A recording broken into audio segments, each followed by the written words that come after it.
Mesdames, Messieurs, bonsoir et bienvenue à cette nouvelle édition de Direct au cours de laquelle nous débattrons essentiellement de la tournée asiatique du président Abdel Fattah el-Sisi.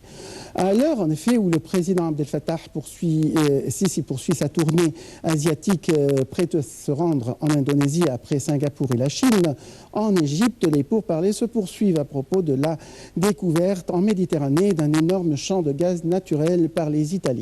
Sur le plan politique, les candidats aux prochaines législatives présentent leur dossier à la commission électorale.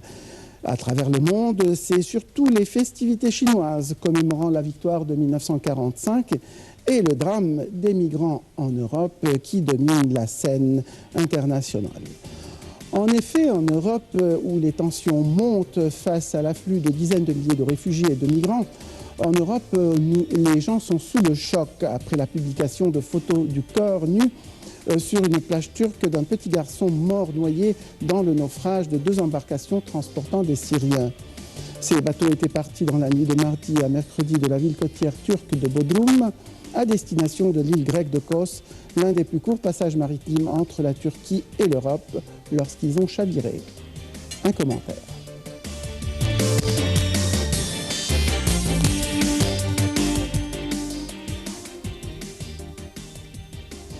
Rapidement prévenus par les cris des naufragés, les sauveteurs ont repêché 12 corps sans vie, parmi lesquels celui d'Alain Kurdi, âgé de 3 ans et dont le frère Galip, 5 ans, a aussi péri dans le naufrage.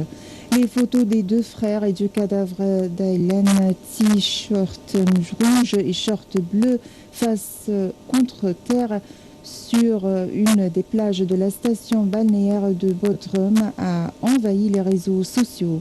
Les images étaient aussi largement reprises par la presse européenne, y compris par des journaux qui avaient auparavant adopté une ligne dure sur la crise migratoire. Au seul port athénien du Pirée, près de 4500 d'entre eux ont mis pied à terre mercredi sur le continent européen, transférés par bateau en Angers oriental. Au large des côtes libyennes, ce sont près de 3000 personnes, dont des centaines de femmes et d'enfants qui ont été secourus mercredi, selon les gardes-côtes italiens et l'ONG Médecins sans frontières.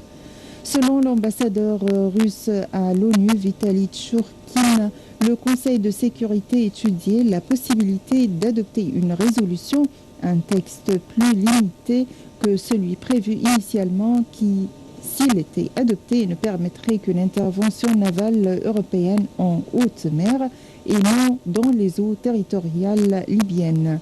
M. Tchourkine n'a pas donné de détails sur le projet de résolution qui pourrait bien, selon lui, être adopté en septembre. La Grèce s'est engagée mercredi à accélérer l'enregistrement des exilés et leur identification. Depuis le début de l'année, la Grèce a compté un record de 160 000 arrivées parmi les plus de 350 000 personnes au total ayant tenté le passage par la Méditerranée, dont plus de 2600 sont morts pendant la traversée. La plupart ont ensuite emprunté la route des Balkans pour gagner le nord de l'Europe, abandonnés à leur sort par les autorités grecques.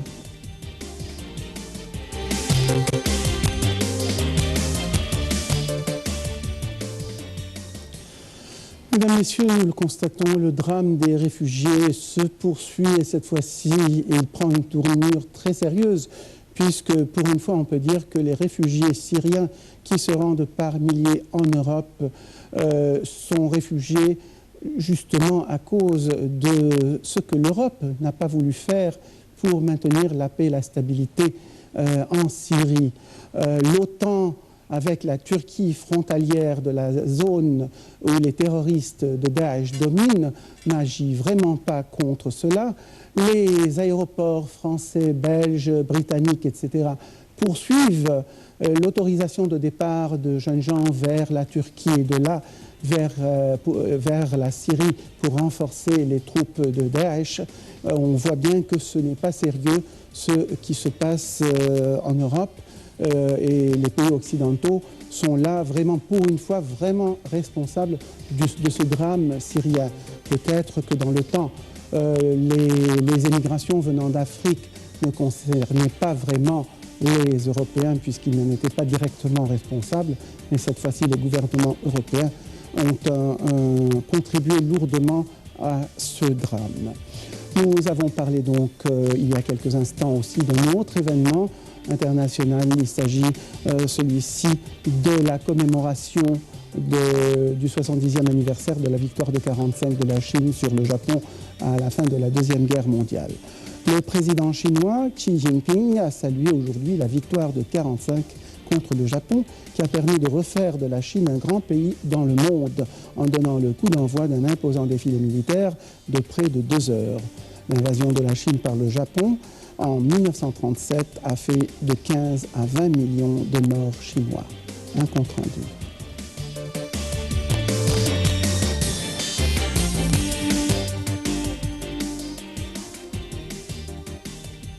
La victoire totale de la guerre anti-japonaise a refait de la Chine un grand pays dans le monde, a déclaré le président chinois Xi Jinping depuis la place Tiananmen. La Chine ne recherchera jamais l'hégémonie, pas plus qu'elle ne cherchera à s'étendre. Elle n'imposera jamais des souffrances tragiques à d'autres nations, a assuré le président chinois, avant de passer en revue les troupes debout dans une limousine sur l'avenue de la Paix Céleste, sous un ciel limpide et un soleil radieux. J'annonce ici que la Chine va réduire ses effectifs militaires de 300 000 hommes, a déclaré Xi Jinping, qui s'exprimait du haut de la porte de la Paix Céleste, d'où Mao Tse-tung avait proclamé la naissance de la Chine populaire le 1er octobre 1949.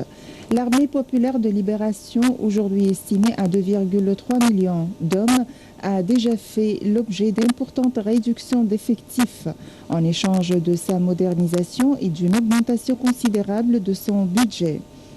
Quelques 12 000 soldats et 500 engins ont ensuite entamé leur parade survolée par près de 200 avions et hélicoptères, symbole de la puissance montante de la Chine. Aucune liesse populaire n'a marqué les cérémonies télévisées en direct, mais réservées à des invités triés sur le volet, tandis que les Pékinois avaient été mis en congé. Largement désertée, la capitale était placée sous un dispositif sécuritaire très strict, interdite à la circulation sur un vaste périmètre et soumise à quantité de restrictions. Les principaux dirigeants des démocraties occidentales, notamment le président américain Barack Obama et la chancelière allemande Angela Merkel, ont toutefois boudé l'invitation, de même que le premier ministre japonais Shinzo Abe, initiateur d'une révision de la politique pacifiste du Japon qui irrite fortement Pékin. Sur place, le président russe Vladimir Poutine était vu bavardant avec son homologue chinois qui s'était lui-même rendu à Moscou en mai dernier pour un défilé similaire, également boudé par les responsables occidentaux en raison de la crise ukrainienne.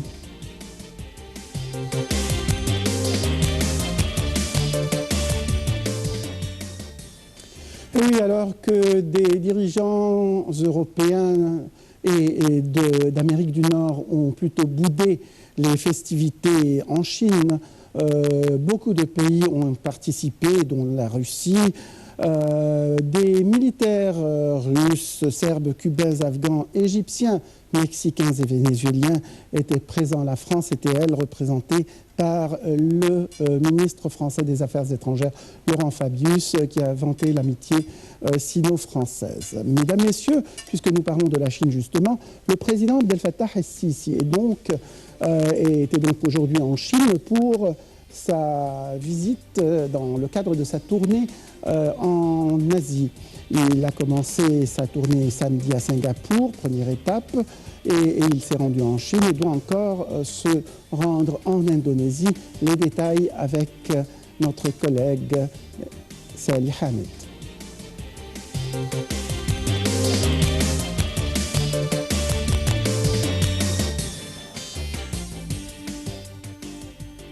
Le président Abdel Fattah el-Sisi est arrivé samedi à Singapour, première étape d'une tournée asiatique.